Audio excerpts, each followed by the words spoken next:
توفیق الله ما خادم دین رسول الله بودیم. ابو ایوب انصاری فدای دین الله شدند، خواجه انصار فدای دین الله شدند. ما از نوادگان و نواسگان چنین مردان خدا هستیم. اولین شهید در فامیل ما نیست و آخرین شهید در فامیل ما نخواهد بود. ما همه خود را فدای دین الله میکنیم.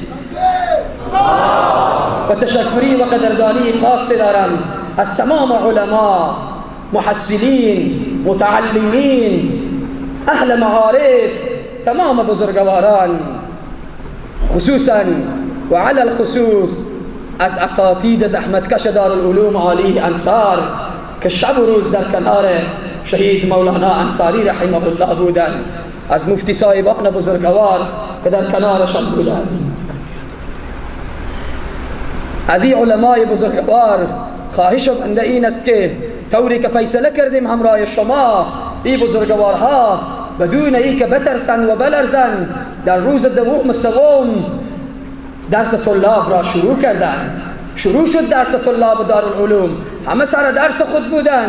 گفتن ما چند تربیه نشده این که وقتی یکی از میان ما برود دشمن را شاد کنیم و دروازه مدرسه بسته شود. نه، صدها دور قرآن تلاوت کردند و کتابهای خود را خواندند و دعا نمودند و ثابت کردند که این راه ادامه دارد. از تمام این بزرگوارها من تشکری میکنم و حق خود را اینها برای ما ببخشند و حلال کنند.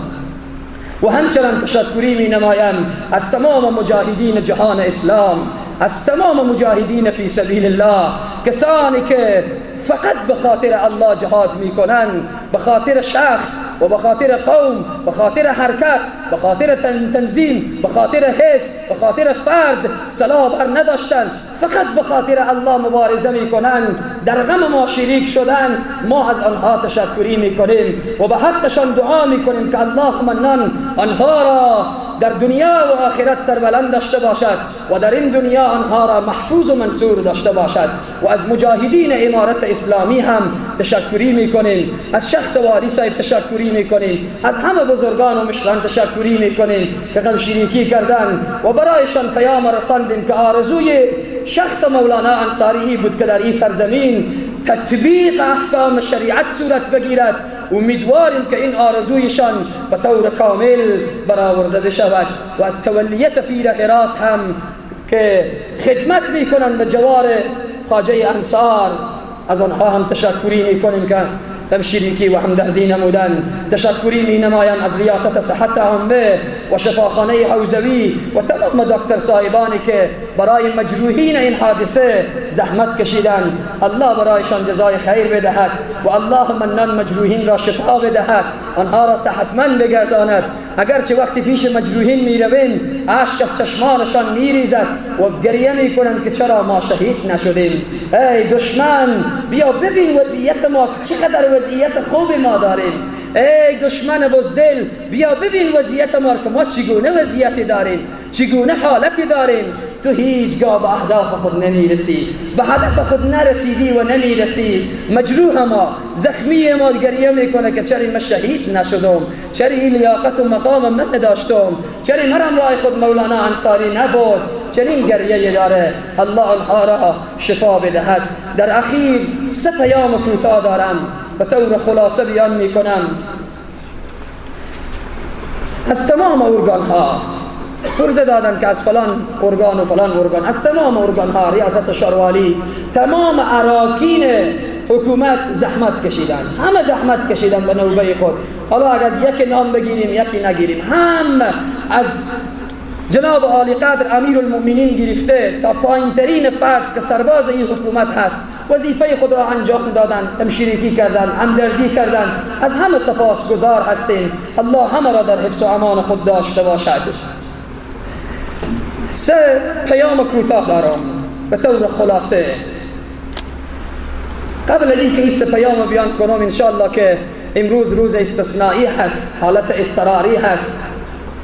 اگر از پیش من حرف میپاشه شما ببخشید، زبان نمه اگر میشکنه شما ببخشید، اگر دیرتر میشه شما بزرگواران به بزرگواری خود ببخشید. عزیزانی که به هوای گرم نشسته هستند مطمئن باشند که از شفاعت این شهدا ما و شما محروم نمیشویم، چون شهدای مهربانی از کنار ما رفتن، عزیزان مهربانی از کنار ما رفتن، ذخیره قوی برای ما و شما در آخرت شدن. در دنیا برای ما و شما آبرو و عزت و اعتبار بودن، در آخرت هم هستند و نامشان را هم ما و شما نمیگذاریم که هیچگاه خاموش شود و تاریک شود و راهشان هم ضعیف شود.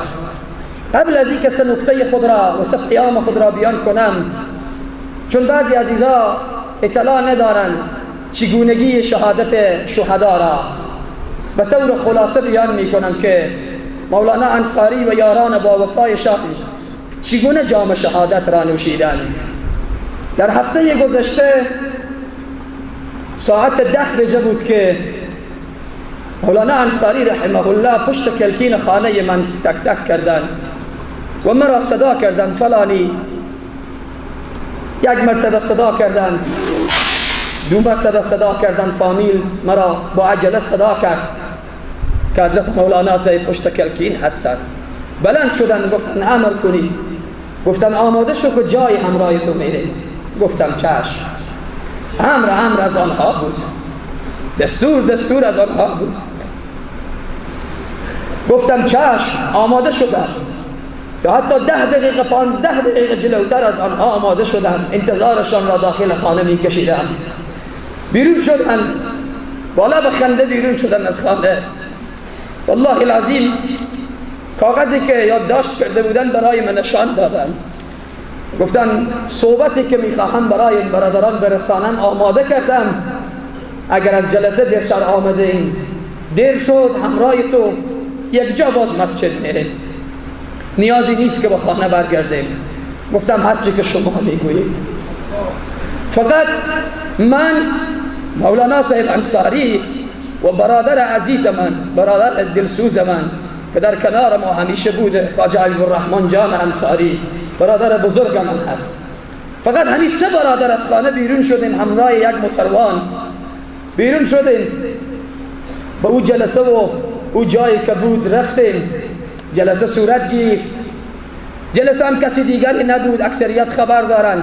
فرد اول کشور آمده بود، ملا برادر خواند، گفت میخواهم به طور خصوصی فلانی را ببینم. رفتیم در آنجا، به طور خصوصی آنها را دیدن. فدای تو شرمه‌ای رهبران، در آنجا هم از شما ملت یاد کردن، از خواهر و برادر یاد کردن، از مشکلات شما ملت یاد کردن.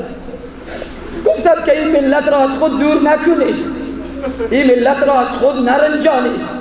این ملت سالها هست که غم دیده، مشاهد این صحنه بود و من نشسته بودم. گفتن رنج دیده، متوجه حال این ملت باشید. همین صحبت ها شد و رفتیم طرف تالار مولانا. اونجا رفتیم، صحبت های اخیر خود را کردم و بیرون شدیم. گفتن با عجله، گفتن که ما میریم، نماز جمعه هم هست. بعد از نماز جمعه مهمان هم داریم. علما بودن از ولایت غزنی، از کابل، و علما بعد از نماز مهمان ما بودن. با عجله بیرون شدیم. وقتی به دروازه خانه رسیدیم ساعت 5 کم 12 یا 10 کم 12 بود. میدانید که چی حالتی رخ داد؟ مولانا انصاری رحمه الله از موتر پایین شدن و دروازه را محکم گرفتن. گفتن فلانی تو تنها شو. گفتن همراه شما با هم دیگر میریم طرف مسجد. خیلی وقت است که در کنار شما و در پشت سر شما نیامدم. گفتن نه، تو از او دروازه برو، من از این دروازه زیارت میام، اما نماز خواندی با عجله بیا طرف خانه که مهمان ها تنها نباشند. بعد از نماز گفتن هم دیگر را میبینیم و با صحبت میکنیم. سلاح به دست من بود، یک کلاشینکوف را هم خودشان گرفتن. گفتن که سلاح را هم بدی به من. سلاح را هم گرفتن، رفتن خانه. والله العظیم یک مرتبه دیگه برگشتن طرف ما نگاه کردن. یک نگاهی کردن، من همراه خود گفتم چرا چنین نگاهی طرف میکنی؟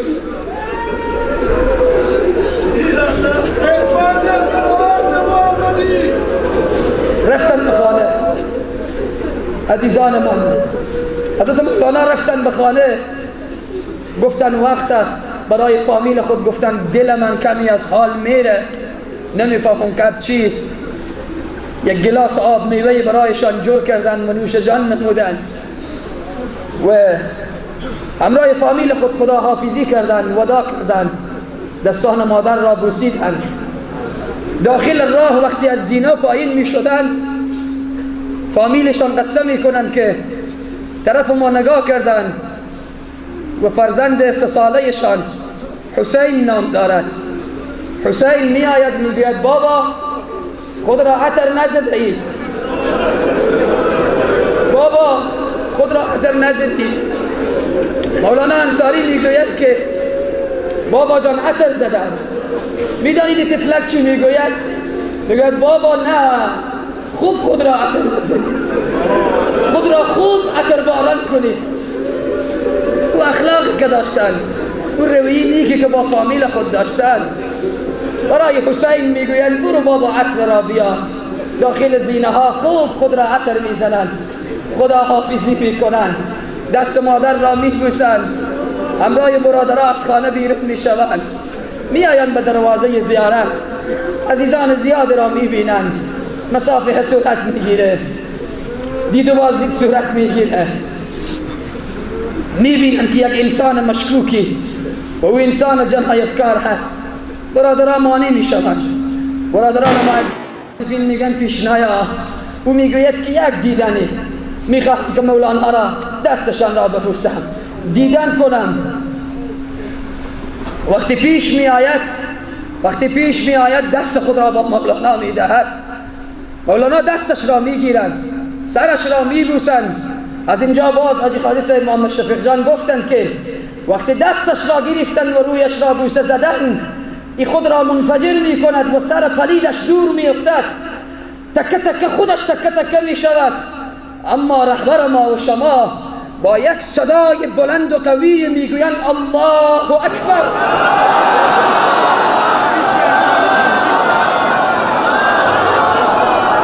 این نقل قول است که مسئول معذفین که در کنار راه، در کنار سمت راستشان قرار داشتن، تقریبا پشت سرشان که فقط زخمی شدن قرار داشتن، گفتن مولانا گفتن الله اکبر و این دستشان پرید دور و آهسته به زمین افتادن و من دیگر چیزی نفهمیدم.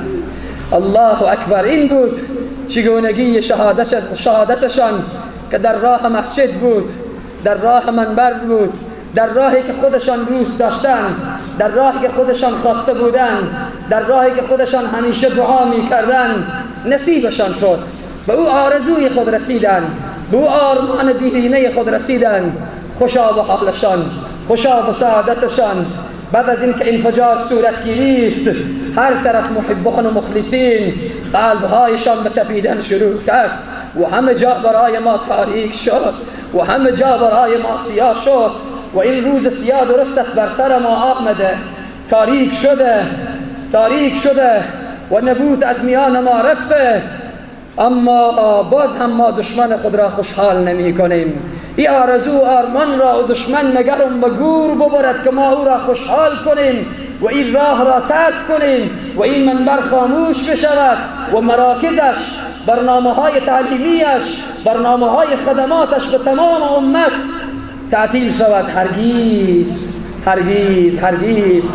همیشه برای من می گفتن لحظه که من انفجار را شنیدم و یادم من از این آمد که مولانا گفتن تو نیا از این راه، یاد من از حرف همیشگیشان آمد که مصلحت نیست که این زمزم خاموش شود. خودشان میدانستند چون معاملهشان با الله بود. غمگین نباشید ای جوان مردان، پریشان نباشید ای جوان مردان، ای شیر مردان امت اسلامی پریشان نباشید. مولانا انصاری و یارانشان باید در این راه می رفتند، چون که این راه نیاز به این خونهای زیبا و پاک دارد. اگر چنین خونهای ریخته نشود، امت به خواب می رود، امت به غفلت می افتد، امت پریشان می شود، امت بی سرنوشت می شود، امت پکه شده امروز، امت بیدار شده امروز، دشمن به لرزه افتاده امروز. پس باید خوشحال باشیم. الله منان از فوق آسمان ها تحفه‌ای که در شأنشان بود و در شأن الله بود برای این عزیزان داده است. نعمت بالاتر از شهادت. وقتی شهدا در او قنادیل بهشت، در او قنادیل عرش پروردگار عالم تا جا میگیرند و قرار میگیرند، از آنها پرسان میشه که نعمت دیگری هم میخواهید؟ آیا چیزی برای شما کم رسی نموده؟ میگویند نه یا الله، همه چیز به ما رسیده، یک چیز دیگر میخواهیم، ما را زنده کن، ما را به دنیا ببر که باز در راه تو شهید بشویم، باز زنده کن که باز در راه تو کشته شویم و شهید بشویم. ندا می آید که نه، نعمت شهادت یک مرتبه داده می شود. الله اکبر، این نعمت از جانب الله هست. خیلی کسانی میخواستند، خالد ابن ولید در میدان جهاد میخواست اما به بستر و بیماری وفات نمود.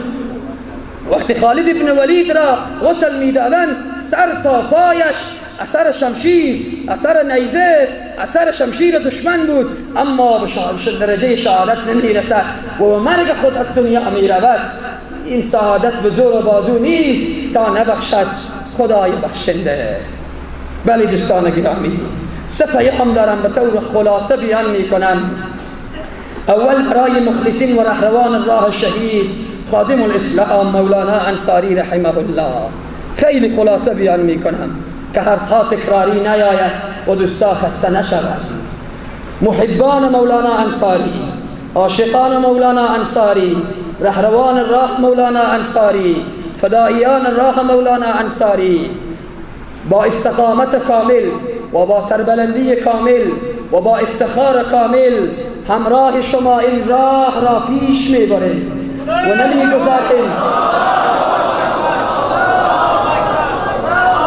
و نمیگذاریم که کوچکترین خللی در این راه بیاید. دشمنان اسلام بدانند که این جمع ما جمعتر می شود و این جمع جوش ما بیشتر می شود و این تأثیرات و معنویات ما بیشتر می گردد. از برکت خون شهدا و به خاطر خون شهدا این راه را قویتر می گردانیم. هرگیز غمگین نباشید. اگرچه می دانم در این هفته تمام خانه را اگر در می زدیم، زن و مرد اشک می ریختاندند، زن و مرد قلوبشان جریحه دار بود. این را من خوب می فهمم، اما برای فامیل ها هم برسانید که غمگین نباشید که راه مولانا ادامه دارد. دشمن می خواست که مانند سایر منابر، مانند سایر مراکز این مرکز را هم از بین ببرد، مگر نه چرا می خواست که اینها را به شهادت برساند؟ اما این راه ادامه دارد.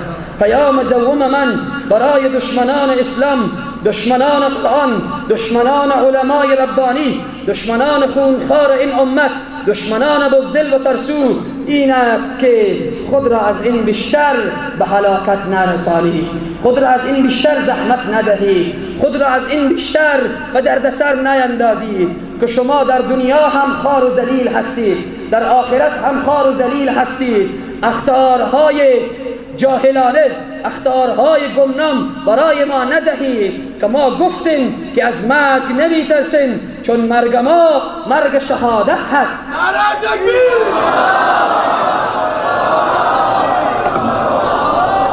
ای دشمنان اسلام، این راه ادامه دارد و این چراغ روشن هست. این را خوب بفهمید و خوب بدانید. هر قدر که شما علمای ما را به شهادت برسانید، هر قدر که شما بزرگان ما را از ما بگیرید، از هر قطره خونشان صدها عالم، صدها مجاهد فی سبیل الله بلند می شود و این پرچم زیبای لا اله الا الله محمد رسول الله را به دست می گیرد و به مانند اصحاب رسول الله بلند می کند. اگر یک دستش قطع شود به دست دیگر میگیرد، اگر دست دیگرش قطع شود به دهن میگیرد، اگر سرش را جدا کنید برابر مسلمانش بلند می کند.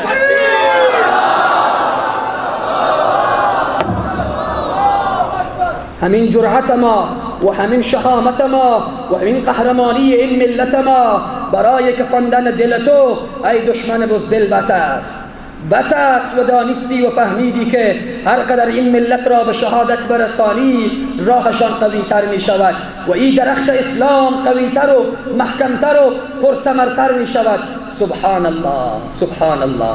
پس همگی ما آماده شهادت هستیم، نه به این زودی. مولانا انصاری 21 سال مبارزه کرد، ما هم حداقل می توانیم 21 روز مبارزه کنیم به خاطر الله.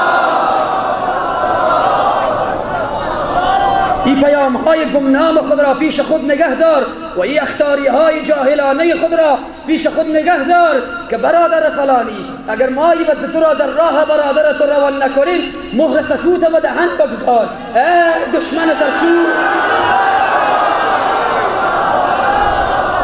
ای دشمن ترسو، ای دشمن بزدل، خون ما از خون برادرم سرختر و رنگینتر نیست. شاید خون برادرم خوشبوتر هست، زیباتر هست، بهتر هست، از ما نیست. راه ما حق است، در راه خود ادامه می‌دهید، در کنار ملت با قهرمان خود، در کنار این ملتی که ثابت نبودند که فرزندان شهدای 24 هود هستند، بودید و هستید تا به مانند مولانا تکه تکه و پارچه پارچه نشویم.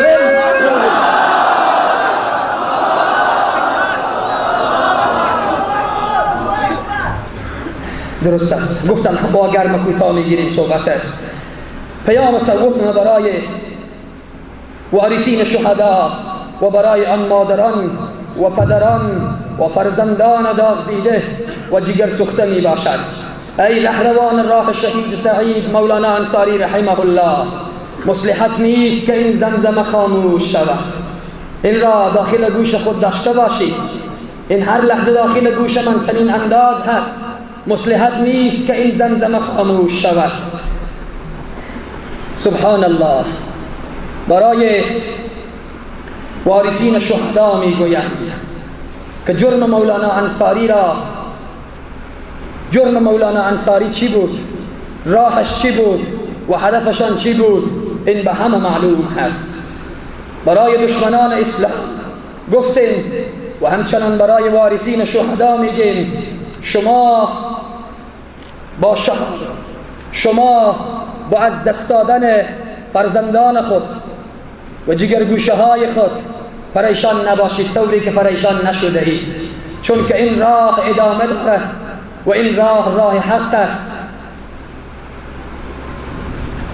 شهدا با وسیله افتخار ما هستند، شهدا وسیله سربلندی ما هستند و ما با شهدای خود افتخار میکنیم و در کنار فامیل های شهدای خود هستیم. شهادت پایان زندگی نیست بلکه آغاز حیات است. بسیار زنده های اند که مرده اند و کشتگان راه الله زنده اند. این را وارثین شهدا بدانند. شهادت باختن و از دست دادن نیست بلکه یافتن و به دست آوردن است. شهدا در روز قیامت وسیله عزت، مقام و نجات برای وارثین خود قرار میگیرند. پس برای خود افتخار کنید که فامیل شهید هستی، مادر شهید هستی، پدر شهید هستی، اولاد شهید هستی. فقط و فقط برای خود افتخار کن. در اخیر یک نکته دیگر را هم اشاره میکنم و دعا میکنیم. من به عنوان برادر کوچکتان، به عنوان اولادتان، به عنوان خادمتان از طرف علما و وارثین شهدا و مجاهدین در این منبر تعیین شده ام. اگرچه من لیاقت و شایستگی این مقام و این منبر را ندارم، اما افتخار می کنم که در رگهای من خون مولانا انصاری جاری هست. همین افتخار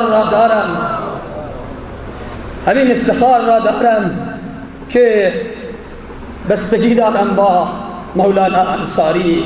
این بزرگترین شرف و افتخار هست. الله می‌داند.